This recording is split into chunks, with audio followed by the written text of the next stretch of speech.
Back at it again, and we've got to talk about Joe Biden and Robert Hur's special counsel report on Joe Biden's documents, right? And, as most of you have already heard, Joe Biden came out and he wanted to speak about the entire situation. So we're going to be diving into that. But there's something about this entire situation that nobody's talking about.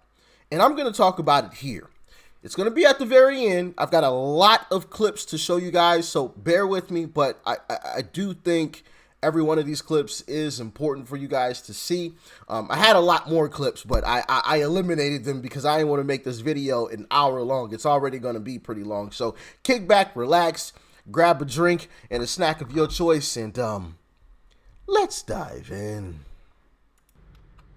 As you know, the special counsel released his findings today about their look into my handling of classified documents. I was pleased to see he reached a firm conclusion that no charges should be brought against me in this case. This was an exhaustive investigation going back more than 40 years, even into the 1970s when I was still a new United States Senator. The special counsel acknowledged I cooperated completely. I did not throw up any roadblocks. I sought no delays.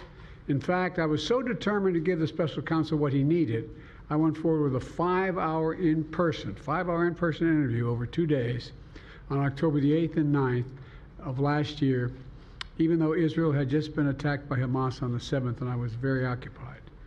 It was in the middle of handling an international crisis. I was especially pleased to see special counsel make clear the stark distinction and difference between this case and Mr. Trump's case. The special counsel wrote, and I quote, "Several material distinctions between Mr. Trump's case and Mr. Biden's are clear," continuing to quote, "Most notably, after given multiple chances to return classified documents to avoid prosecution, Mr. Trump allegedly did the opposite. According to the indictment, he not only refused to return the documents for many months, he also obstructed justice by enlisting others to destroy evidence and then to lie about it. In contrast," we went on to say, "Mr. Biden turned in classified documents to the National Archives and the Department of Justice, consented to the search of multiple locations, including his home, sat for a voluntary interview, and in other ways cooperated with the investigation," end of quote. I've seen the headlines since the report was released about my willful retention of documents. These assertions are not only misleading, they're just plain wrong. On page 215, if you had a chance, I know it's a thick document. On page 215, the report of the special counsel found the exact opposite. Here's what he wrote. "There is, in fact, a shortage of evidence that I willfully retained classified materials related to Afghanistan." On page 12, the special counsel also wrote for another documents, "The decision to decline criminal charges was straightforward. The evidence suggests that Mr. Biden did not willfully retain these documents. The evidence said I did not willfully retain these documents. In addition, I know there's some attention paid to some language in the report about..." Now, I know this is a little long, forgive me, but this is important because there's a clip that I'm going to show you later on that's going to reference what he is saying right here, okay? So that's why I'm showing you guys this. I know it's a little boring, but towards the end, there is a little bit more entertaining, a little bit more of an entertaining piece towards the end of here. We're coming up on the less boring parts of this, all right? So bear with me. There's a reason why I'm showing you this, all right? I know it's a little, but it gets better, okay? It gets better. Let's hop back in. My recollection of events. There's even reference that I don't remember when my son died. How in the hell dare he raise that? Frankly, when I was asked the question, I thought to myself, it wasn't any of their damn business. Let me tell you something. Some of you have commented, I wear since the day he died, every single day, the rosary he got from Our Lady of... Every Memorial Day we hold a service remembering him, attended by friends and family and the people who loved him. I don't need anyone to remind me when he passed away or if he passed away. Simple truth is I sat for a 5-hour interview over 2 days of events going back 40 years. the same time I was managing international crisis. Their task was to make a decision about whether to move forward with charges in this case. That's their decision to make. That's the counsel's decision to make. That's his job. And they decided not to move forward. For any extraneous commentary, they don't know what they're talking about. It has no place in this report. The bottom line is the matter is now closed. I'm going to continue what I've always focused on, my job of being President of the United States of America. Now, thank you, and I'll take some questions. President Biden, something the special counsel said in his report is that one of the reasons you were not charged is because, in his description, you are a well-meaning elderly man with a poor memory.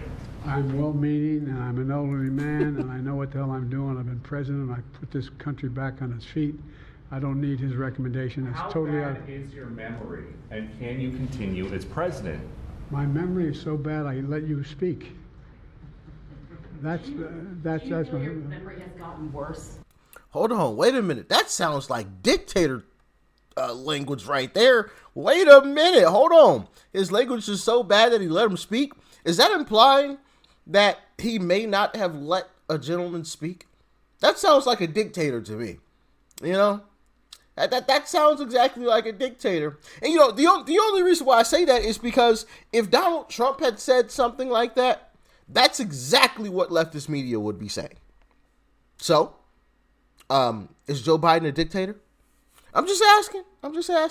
put this country back on its feet. I don't need his recommendation. It's How totally bad is your memory, and can you continue as president? My memory is so bad I let you speak. That's Do you my feel your memory has gotten worse, Mr. No, President? My memory is not good. My memory is fine. My memory. Take a look at what I've done since I become president. All right, we can end that there. Listen, I know. Listening to Joe Biden speak,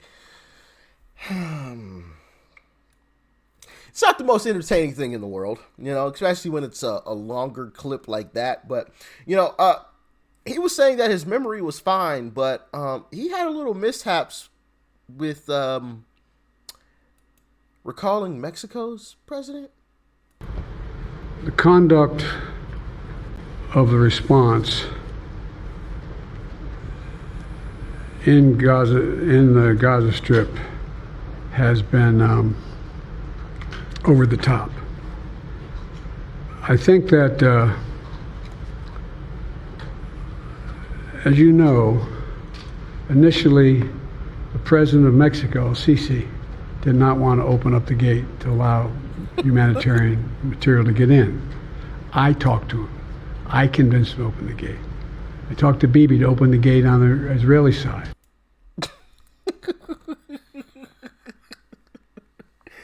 After saying his memory was great, you know, yeah. Interesting.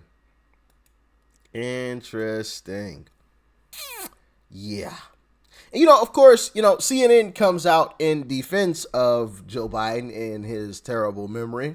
Can I just say, I mean, on this point about Mexico, I mean, he misspoke on the name of the country in the context of a larger answer about what he's doing to try to get humanitarian assistance into Gaza. So is it a perfect answer? Is it great to misspeak? No, it's never great to misspeak. I promise everybody on this panel right now has misspoken and said the wrong name or the wrong the wrong date in a conversation. But, you know, he's explaining in great detail the work that he's doing to try to ease that crisis. And so I don't think that we should lose sight of the fact that he's explaining the work that he's doing as president and get so hung up on one word. Can I? Yeah, let's not get caught up on his alleged dementia. Let's not get caught up on that. Goodness gracious. But, you know, so the special counsel, Robert Hur, found that Joe Biden actually did. And this is why I was telling you guys, I know it was boring, but listen to what he's saying. He just lied.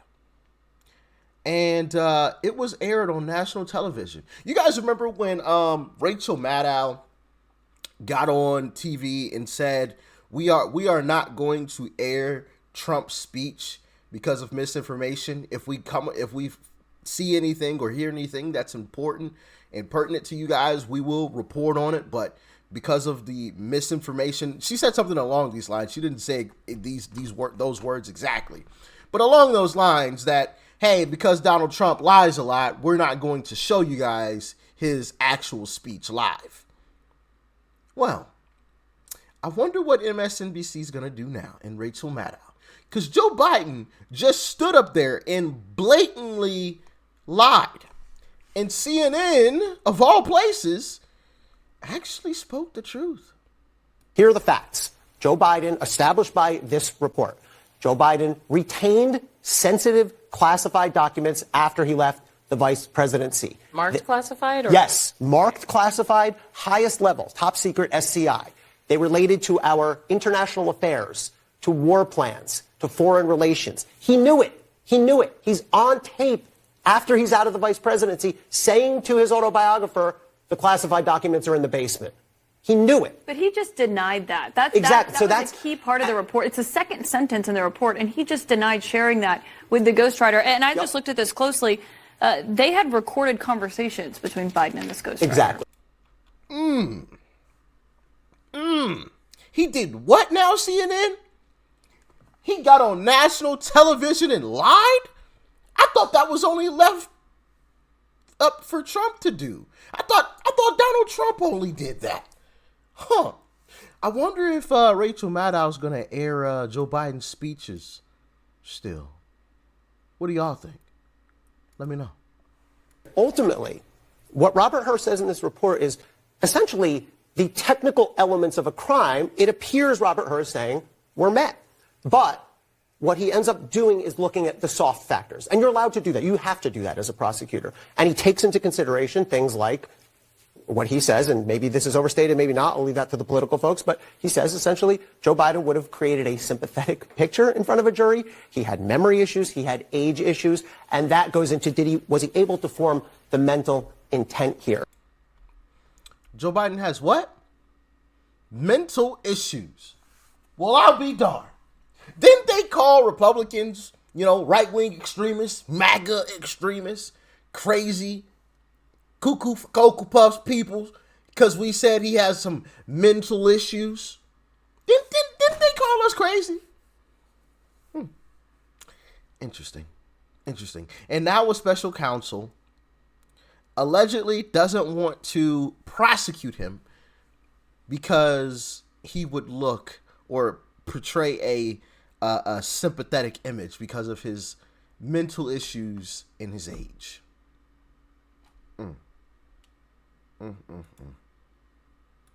Interesting.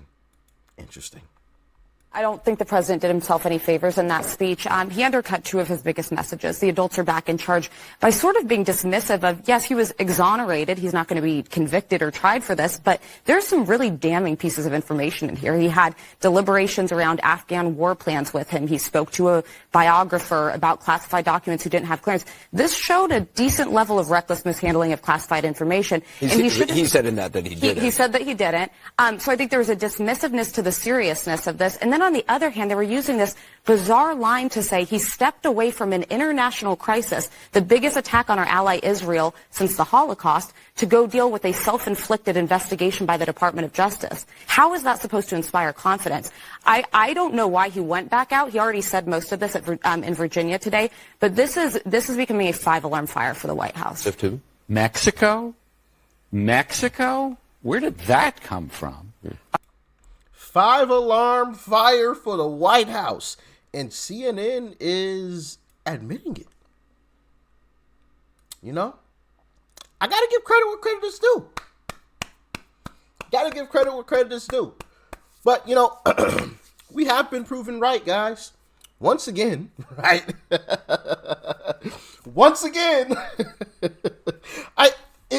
Listen. I don't remember who commented. I can never remember who said it. But if it was you, comment down below. One of you commented, this was a while back. This is probably over a year ago now. Oh crap, how does it go? Something along the lines of, they call us a conspiracy conspiracy theorists, and that what we're saying is a conspiracy theory, and then 6 to 7 months later we're proven right. Those weren't the exact words. It was worded better than the way that I just worded it. But one of you had commented that, and I was like, wow, that's actually true. Like, that's spot on. That is completely spot on. And once again, we've been proven right.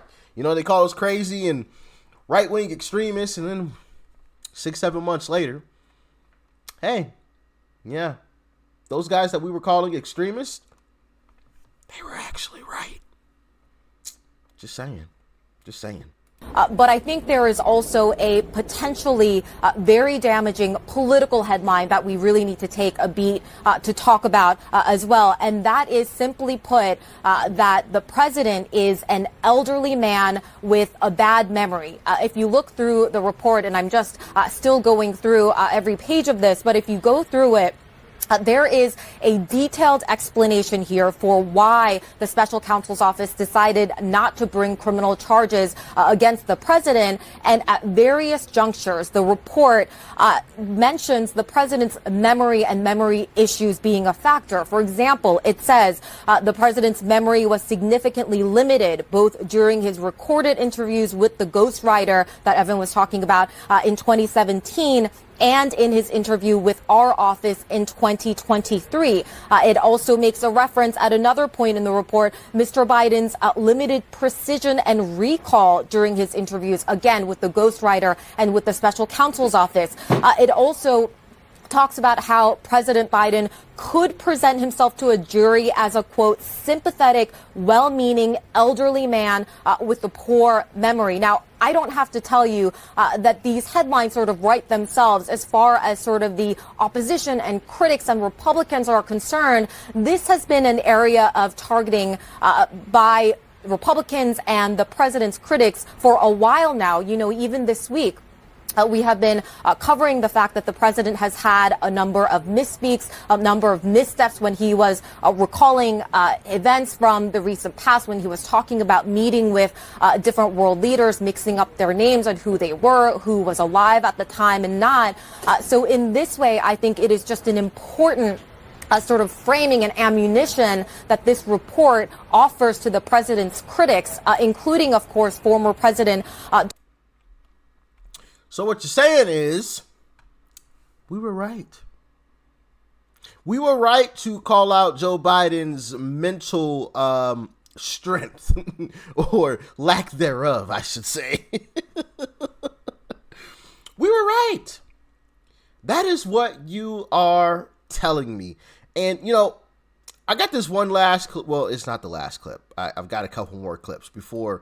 But after this next clip, I'm going to get into what people are not talking about with this entire situation. And I think I'm going to try to contact, well, I'm going to save that. I'm going to run this clip really quick, and I'll get into that.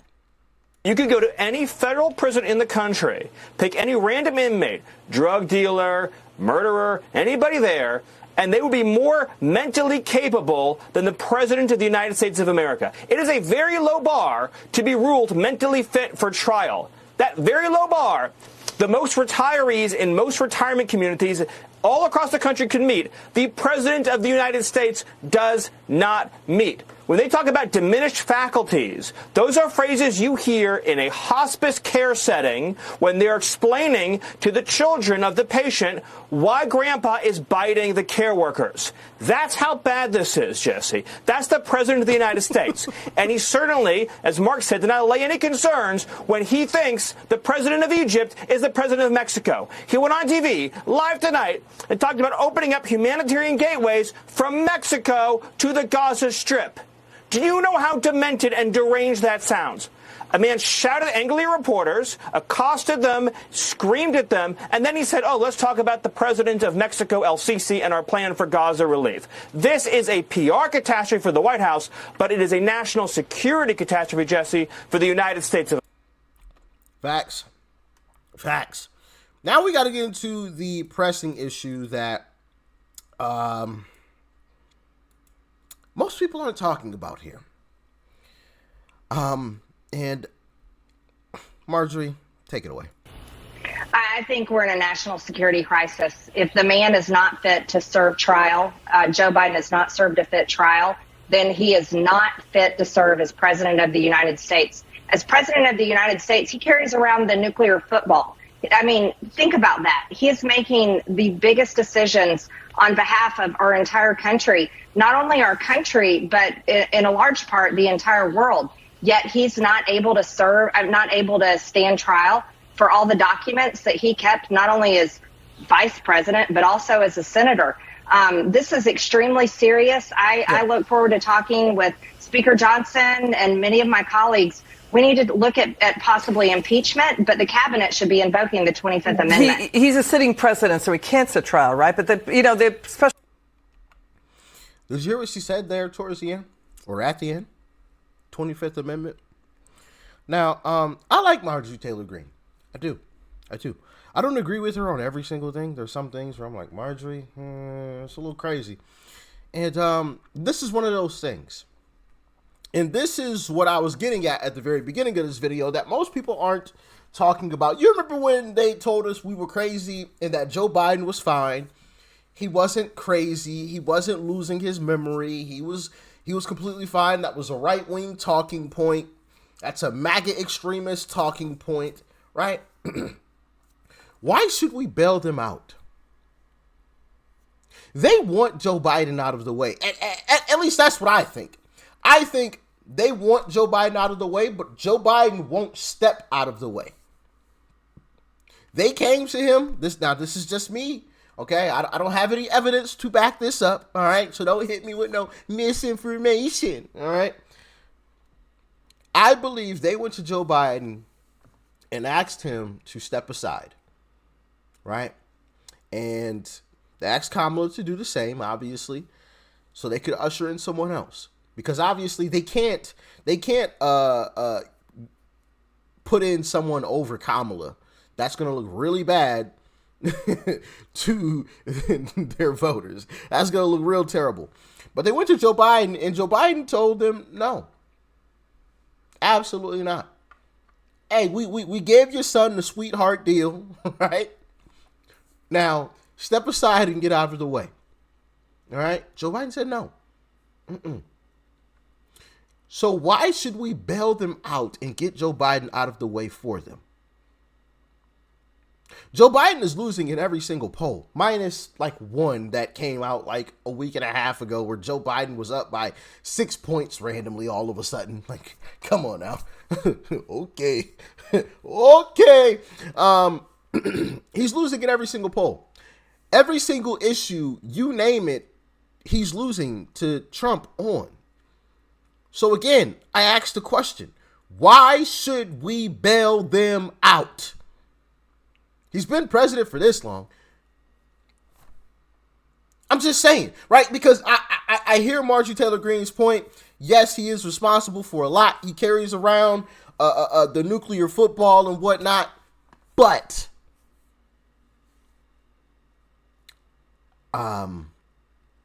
he's a sinking ship. Why should we pull that ship to dock? Let it stay out to sea. Why are we going to help them dock that ship that's already sinking? Let it sink out at sea, right? Like that just makes perfect sense to me. Now, I agree with Marjorie Taylor Greene getting out there and saying, hey, look, this guy should be 25th Amendment. Hey, look, this guy is not fit to run for president. He can't even stand trial. But you don't do anything about it. You say it, but you don't take action. You let that sit in the back of people's minds. Because at the end of the day, I'm sure they want Biden out of the way so they can put in somebody else to actually compete with Donald Trump. They're not actually competing right now. They know they're going to lose. So, once again, why should we bail them out? And listen, guys, let me know in the comment section if you think I'm crazy. If you think this is crazy, let me know. Talk to me. This is just my personal opinion. I haven't heard anybody talk about this, but like when I start to hear this type of stuff, I'm like, yo, no, Marjorie, no. We should not do that. We don't want him out of the way. We want him still there. We want him on the ballot in November. That's what we want. We got him beat. We've got him beat. Like, you know, it's like it's like two boxers in a ring, right? And his corner's trying to wave the white flag for him, and he's telling the ref, like, absolutely not. Don't pay attention to them. I want to keep fighting. And he's getting his head bust. All right, cool. Let him get his head bust in. You know what I'm saying? Now, I'm not calling for actual harm to Biden. I just want to make that clear before anybody tries to spin this, right? Before anybody tries to spin that one. But, hey, if he wants to stay in the race, let him stay in. Let him hold that L. I'm just saying. Y'all let me know how you feel about that in the comment section. If you feel that I'm crazy, let me know. If you feel it, that's a great idea. Also, let me know, okay? Because most people aren't talking about that. As a matter of fact, I need to try to get in contact with Marjorie Taylor Greene and the Matt Gaetz and the Byron Donalds, because full honesty, I've never spoken with any of them, okay? I may like these guys and gals, but I've never spoken to anybody in Washington and got any insider information on anything, or even just had a conversation. So I definitely want to have a conversation with them and pick their brain on how they feel about that as well. So yeah, if any of them happen to be watching, or if anybody of you know how to get in contact with Marjorie Taylor Greene, Byron Donalds, the Matt Gaetz of the world, tell them, hey, Rich wants to speak with him, okay? Rich wants to speak with him. But like I said, y'all let me know your thoughts, your opinions on all this in the comment section below. Like, share, comment, hit that subscribe button before you go. Peace and love. I'm out.